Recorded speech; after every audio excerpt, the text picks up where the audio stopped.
Congressman Adam Schiff, thank you so much for joining us here today. We really appreciate your time. Great to be with you. Yeah, so the last time we spoke, Congressman, was I think late May or so. Obviously, the election is much closer now than ever before. How has your campaign been going? What have the past few months looked like for you? It's been going really well. I've been traveling up and down the state, spending a lot of time in the Central Valley, and getting very positive response from people. Hearing about the challenges different communities face. Housing seems to be quite a universal concern, the lack of affordable housing, the problem of homelessness. And so I've been talking about my platform to dramatically expand affordable housing, build lots more housing in California, but also address things like child care costs, food costs, gas costs. So it's going well. Feel really good about it. Yeah, well, glad to hear. You mentioned a few specific issues, Congressman, but I know last time you mentioned your goal really in the Central Valley, Kern County, Bakersfield is to hear about those issues and see where people need resources delivered. You mentioned housing as an example. What other specifics are you hearing in terms of, I want this to change, we need more resources when it comes to X, Y, Z? I hear a lot about healthcare concerns, about wanting to make sure that we're keeping our hospitals open, trauma centers available, clinics available and accessible to people, and the need to make sure that people have access to good, clean drinking water, air quality concerns I've also heard about, and then in the agriculture community I know there are concerns about the avian flu and other issues.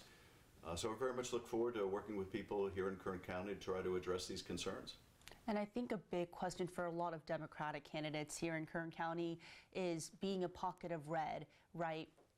Kind of how do you campaign, and also how do you maintain that confidence that you can still win over voters when it's a district that votes for Donald Trump, when it's a district that typically votes red? So same question to you, Congressman. You're a Democrat running in this race. A lot of people are for your opponent, Steve Garvey, here. So what's in it in the Central Valley for you to campaign so heavily on this district? Well, I'm finding a lot of support here in the Central Valley, and our goal is to beat my Republican opponent even in these red areas, because I think we have more to offer. The greater ability to deliver for Kern County, to bring back federal resources for Kern County. I've been doing that for my own district for many years, and I want to do that for Kern County. I want to make sure that we help grow the economy, that we bring the kind of jobs to Kern County that people want to have, and that we address these basic concerns. So what I've been hearing from people in the Central Valley and in Kern County are concerns over rising housing costs, but also concerns over public safety, concerns about access to health care.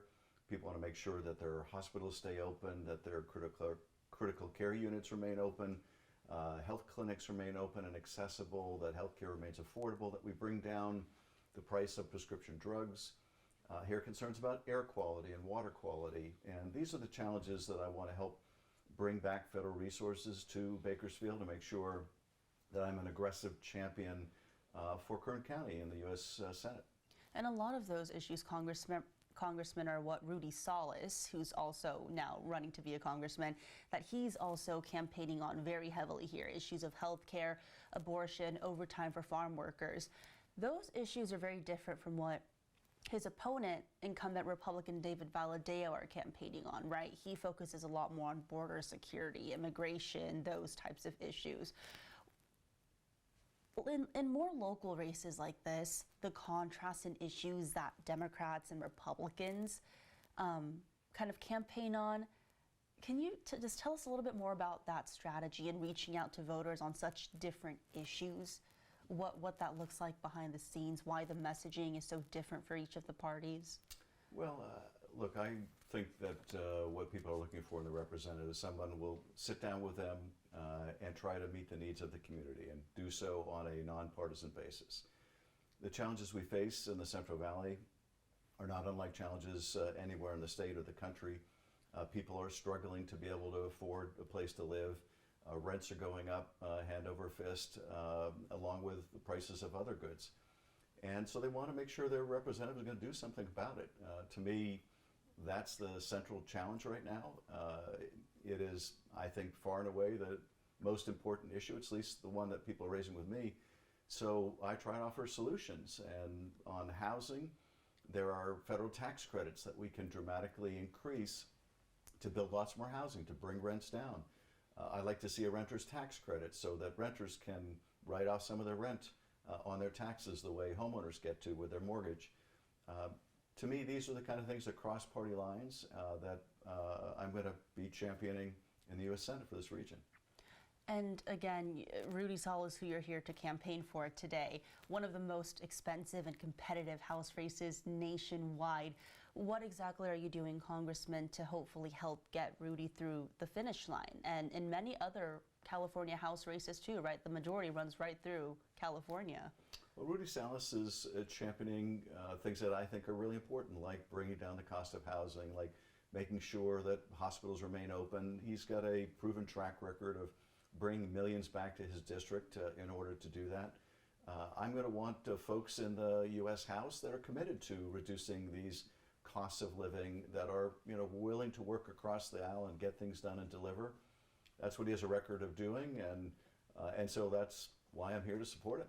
And it's almost like, including yourself, right? It's kind of like the adults in the party on both sides for Valadao and Solecki are getting involved in the race because it is so competitive. It is so hard to predict. When the adults of the party, again, so the more senior members or those like Speaker Emeritus Nancy Pelosi get involved in the race, how does that change the dynamics of the race? Well, over time, and because of the gerrymander, there are fewer and fewer competitive races around the country. California actually ungerrymandered, so we have more competitive races here. There are about 6 or 7 competitive races in the state. That's more than most states put together. So there is a lot of focus on California. Many people think that California may decide control of the House of Representatives, which gets to set the agenda. So there is going to be a lot of focus here. This race is, razor thin. I think Rudy Solecki is ahead, and I think he will finish ahead. But it's really too close to call, and it's going to be super important for everyone to turn out and vote. But again, when party leaders specifically get involved, right, and the big names and the big donors of the party get involved, does it just mean that there's just that much more support behind the candidate? Is that really all there is to it? I'm just curious about kind of, obviously, again, how the dynamics of the race changes when each party is invested so heavily behind one race, one candidate like CD22. Well, I can speak from my own experience. I ran the first time for Congress against an incumbent, and it became a national race, and you had resources pouring in from both sides. But I really tried to keep my focus on what was most important to my constituents. I think that's what Rudy Solecki is doing. So there might be a lot of outside interest in the race, but he's really focused on how do I meet the housing needs of my constituents? How do I meet the health care and other needs of my constituents? And I think that's really important for the candidate to do, and I think he's running a brilliant campaign. And 2 more questions, Tanya. I know we're running short on time, but I think a common kind of counter argument I hear when it comes to Rudy's campaign is maybe he's a good candidate, maybe some people support him, but he, at the end of the day, lost to Valadao in the 2022 midterm election. It was a tight race, but he ended up losing. And in the primary as well, it was a pretty tight race. So what gives Democratic leaders like yourself, Congressman Schiff, the confidence that Rudy is, in fact, the best candidate to flip such a competitive seat? Well, these races are all about turnout. Will your supporters turn out? And in the last election, it was not a presidential election. Turnout was really, really low, and Rudy fell short. In a high turnout election, if 2 years ago it had been a high turnout election, he would have won. This year is unquestionably going to be a high turnout election. It still may be very close, but I would give him the edge in this race because it's a presidential cycle. So we have a lot of confidence and optimism in his campaign. He's a great candidate. I think people respect him, and he has earned support from people on both sides of the aisle, which is also important. Is it more so about the turnout then than the candidate? Obviously, the candidate has to be a good candidate as well, but does it really more so rely on turnout at the end of the day? I think through much of the beginning of a campaign, it really is dependent on who's the candidate, how solid they are, what kind of a track record do they have, what kind of a campaign are they running, are they persuading people? But when you get into the last 16 or 17 days, then there's very little persuasion that's going on. Most people have already made up their minds, so it's more a question of turning to, can you get your people to the polls? Running statewide, for me, it's been very much the same.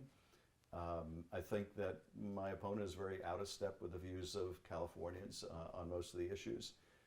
And so I think, to the degree that we can get our message across, we're winning on message, and now we just got to make sure that we are turning out people, and I think we are. And last thing, Congressman, I just want to make sure we get this question on the record. Yeah. Again, for Democrats like yourself, for Rudy, what's in it in the Central Valley and campaigning so hard in the Central Valley, where voter registration has gone up for both parties, but we're still that conservative pocket of red in deep blue California? Well, for me, it's really important to get across to folks in Kern County that in the U.S. Senate, they may be a red area or a blue area, or purple area, I don't care. I'm going to work really hard to represent Kern County. I want to make sure that when Kern County needs something, folks here know they can come to me and I will fight for them, I will champion them as hard as I would any other part of the state. I'm not one of those politicians that says, I'm only going to pay attention to those who support me. I'm going to pay attention to everyone, and I'm here to ask for people's support. I hope to win over people's support. I want to win in the Central Valley, and I want to deliver for the Central Valley.